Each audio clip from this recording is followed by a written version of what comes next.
Eu, como mulher jogando, você se sente mal, né? Então, assim, eu já deixei de jogar um jogo por conta disso. Na verdade, a gente nunca sabe quem tá por trás da tela, né? Então, assim, tem vezes que dá pra perceber que é uma criança jogando. Então, assim, normalmente são comportamentos reproduzidos que são copiados de outras pessoas, né? O machismo está presente em todas as estruturas da sociedade, e nos jogos de videogame não é diferente. A sexualização das personagens femininas é uma prática comum, mesmo que tenha acontecido algumas melhorias ao longo do tempo. A hipersexualização, no entanto, ainda é um tema recorrente.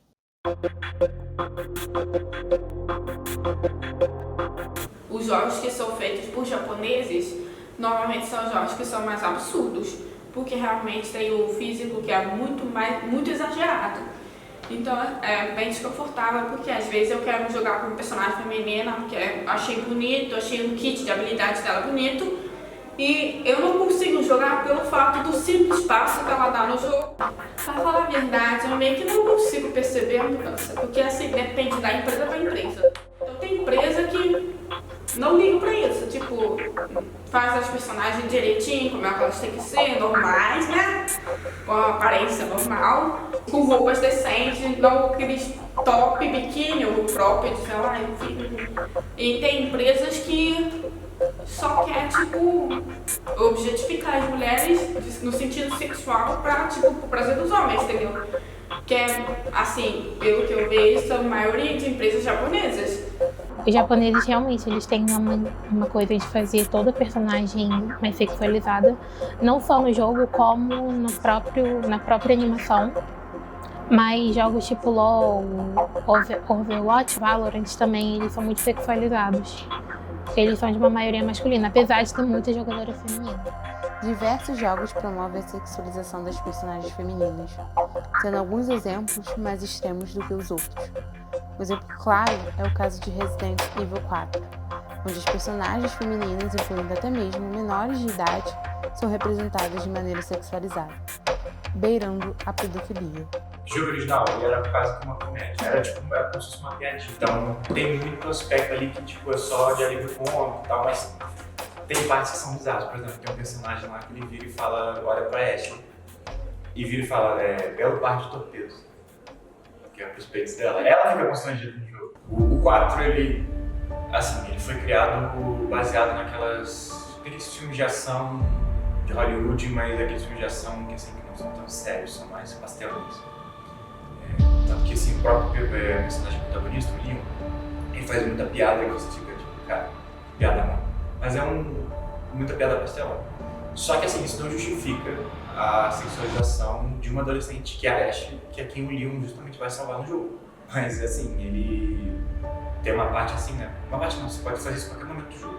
É só a Ashley que tá subindo numa escada, você chega, mira embaixo da saia dela e ela vai gritar, tipo, sai daí, pervertido. E você pode fazer isso quantas vezes você quiser. Não é uma vez o jogo te bloqueia. Você faz isso quantas vezes você quiser. Não tem limite. E assim, acho que realmente aparece na calcinha dela. Então, se você parar pra olhar assim, um dos problemas é que o Leon é um adulto e ela é uma adolescente. Já tem problemas até mais profundos nisso. As pessoas foram adquirindo uma maturidade, melhorando sobre isso. Melhoraram. Mas não deixa de ser um fator que aquilo ali é uma pedofilia e o pessoal acha engraçado. Não era uma coisa que eu jogava, era mais meu pai que jogava, mas eu meio que pensava que tipo, não tinha como a personagem tipo, se mover do jeito que ela se movia com aquela roupa, que era muito desconfortável. Certos conceitos de design, então Resident Evil 4 é um remake. Então ele pega o princípio dos personagens antigos, de uma época que realmente as coisas não eram tão civilizadas como hoje em dia, e aplica com gráfico mais realista. O que melhorou também é a questão como os jogos abordam o conteúdo adulto de forma geral. Então, por exemplo, é Baldur's Gate 3, que é um jogo de RPG, que você controla uma party de diversos personagens, tanto sexo masculino quanto sexo feminino, e você pode ter diversas cenas de intimidade com esses personagens, ao mesmo tempo que você também pode deixar eles pelados o jogo inteiro. Mas todo mundo ali tem um corpo realista, isso tem a sua relevância narrativa e, de forma geral, é tratado de uma forma muito madura, um pouco dura. Então, ajuda que eles não precisam sexualizar, porque eles já mostram, quando você for ter seu momento de intimidade com um certo personagem, que você queria ver. entre aspas. Então a indústria também amadureceu na forma com que eles abordam conteúdos adultos fora do cenário de jogos eróticos, por exemplo, que ajuda a diminuir a hipersexualização. A forma como as personagens femininas são retratadas nos jogos reflete diretamente na forma como as jogadoras são tratadas. Muitas vezes, elas enfrentam violências verbais e até ameaças reais enquanto jogam. Eu conheci quem jogava e elas deixaram de jogar online por um tempo porque você tá jogando normal e quando eles percebem que a sua voz é de mulher, eles simplesmente furtam. Primeiro erro, você é xingado daqui até a próxima vida. Eu acho que os jogadores elas acabam ficando constrangidos com isso, porque elas sabem que vai ser a forma com que os jogadores vão enxergá-las.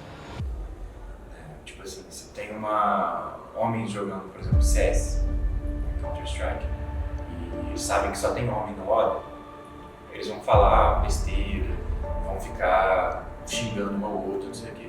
Mas dá uma voz feminina no chat, todo mundo vira ou vira um gatinho querendo conquistar a menina, ou humilhar ela só porque ela é mulher e falar que a mulher não tem que jogar. E eu acho que assim, essa parte da sexualização, eu acho que é ruim pros dois lados, obviamente, mas assim, acho que acaba deturpando também até a mente do homem e isso a gente acaba sabendo, sabe pra onde isso leva. Para evitar esses ataques, algumas jogadoras optam pelo anonimato, mas nem sempre isso é suficiente. Inevitavelmente, elas precisam alguma hora usar o chat de voz. E é aí que os problemas começam. Assim que percebem que é uma voz feminina, os comentários sexistas e as ofensas começam a aparecer. Frases que jogam relacionados a gente tá ali jogando, erra alguma coisa, é óbvio que a mulher escuta a nossa voz, ou dando em cima, também é extremamente desnecessário. Você tá ali jogando e a pessoa quer seu número, a pessoa quer saber quem você é.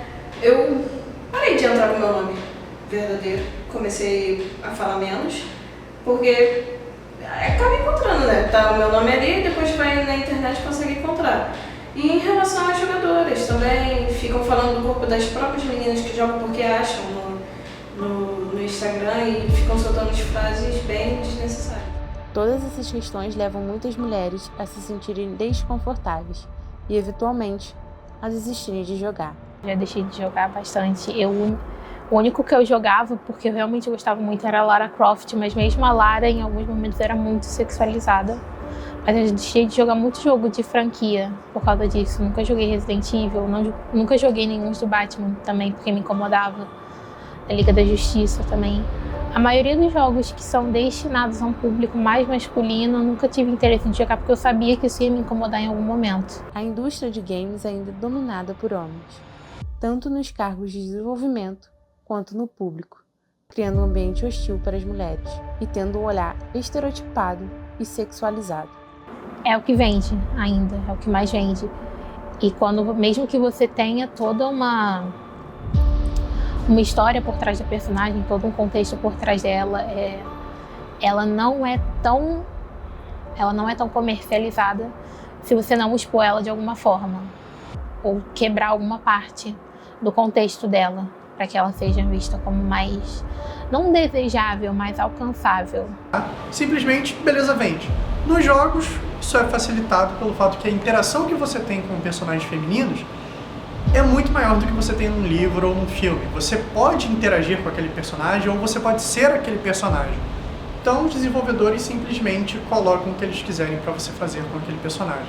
Só isso ao fato de realmente terem muito poucas mulheres na indústria em diversos papéis e por muito tempo os jogos foram algo realmente direcionado ao público masculino. Então, na época dos arcades, por exemplo, você encontrava máquinas de arcades em bares e principalmente a relação dos jogos com a mídia. Os jogos sempre foram vistos mais como um desperdício do tempo do que como uma atividade proveitosa como literatura ou cinema.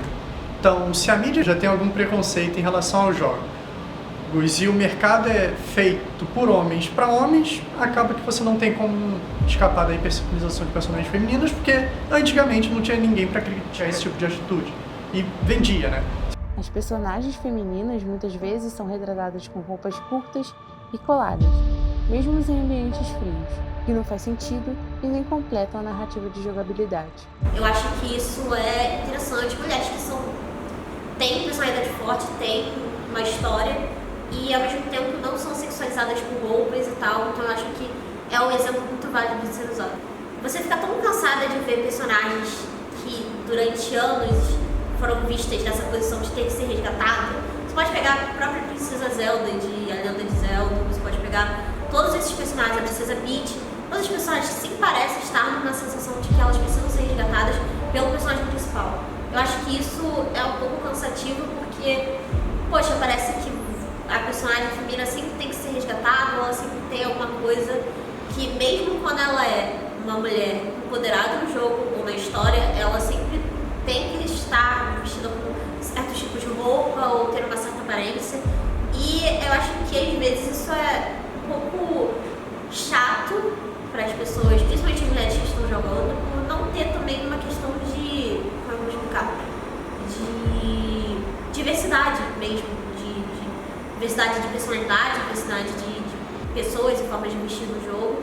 Então eu acho que esse é um ponto que provavelmente pega muito de você não ter essa opção. O que mudou principalmente foi a quantidade, não de mulheres dentro da indústria, o que melhorou muito, mas principalmente consumindo jogos. Então, agora que o público feminino é uma parcela razoável dos consumidores e a relação dos jogos e a mídia melhorou, principalmente pela exposição que as redes sociais traem, essa questão já leva mais criticismo. Você não pode mais simplesmente sexualizar um personagem sem nenhum tipo de contexto e não esperar que haja uma reação adversa a isso. As mulheres da nossa geração, elas entendem que, cara, não tem esse negócio de homem e de mulher. Se você jogar videogame, eu vou jogar videogame e é isso. Eu gosto e acabou. Tanto que, assim, um dos meus jogos preferidos, eu não falei antes, né, mas é Tomb Raider. E a personagem principal é a Lara Croft, que, pra mim, sei lá, deixa um monte de homem no chinelo. Então, mais corajosa, mais tudo. E menos hipersexualizada. No geral, o protagonismo feminino tem aumentado em jogos não só de romance, entre outras coisas, mesmo que já existisse com a Samus, por exemplo, que é uma ótima protagonista feminina. A forma com que personagens femininas são criadas agora tem sido mais puxado por um melhor contexto. Claro, em contexto de jogos online, skins meio que quebram isso, mas de forma geral, muito raramente você vai achar um desenvolvedor que vai botar uma roupa curta ou vai fazer algumas decisões infames de design ou dublagem simplesmente para chamar a atenção. Ainda existem alguns casos, mas o mercado melhorou muito nesse sentido.